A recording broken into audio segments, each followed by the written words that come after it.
Azizlarim, ishlarimiz davom etmoqda.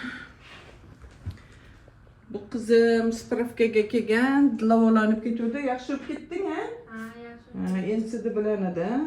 Qo'rquv, trevoga yaxshi bo'lib ketdi. Maktabga o'qiydi 11-sinf. Endi bu ham doktor bo'lmoqchi nasib bo'lsa. Bu qizim spravkaga keldi. Bu qizim endometrit bilan sanchiqlar ketdi. Aytuvdim, bu o'g'lim allergik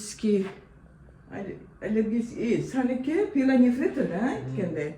Buniki buyrakda shamollashidi, sanchiq, tez yeyishidi. Hozir hammasi qoldi, opa dedi.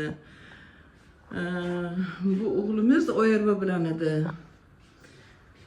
Ishlaringizga omad, kunlaringiz yaxshi o'tsin. Hammangizni yaxshi ko'raman. Sog' salomat bo'linglar. Kunlaringiz yaxshi o'tsin. Я всех люблю. Azizlarim, ishlarimiz davom etmoqda. Bu ORV kasalimiz, bemorim, patsiyentim. Mana o'g'lim bugun nechinchisi? 4-si. Ancha yaxshisan, ha? Ishtahalaring ochildi. Qayerdan kelading sen? Ha, Lesnoy metrodan eding, ha? Kecha ham aytdim.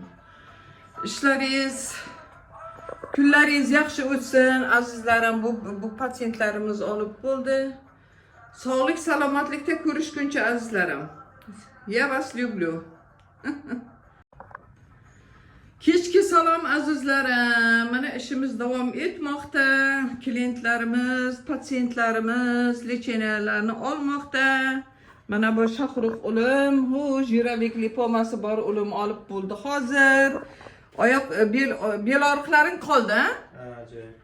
Ha, bel og'riqlaring qoldi. Bu ukamiz mana nechinchi bugun? 4-simi? ORV temperatura bilan, shunday yomon ishtahasizlik bilan keluvdingiz, ha? Hozir ancha yaxshimisiz? Ha, mana ertaga yana bittasi qoldi. Bu o'g'limiz aytdim sizlarga, vitiligo bilan deb, juda yaxshilar hozir. Yana lecheniyaning oxirigacha oladilar. Bugun 2-simi? 2-si. Ha, 2-si. Xudo xolasa yana 4 kun kelasiz, 3 kun kelasiz. Oy xudoyim, kunlaringiz yaxshi o'tsin. Я всех люблю. Sog' salomat bo'linglar azizlarim.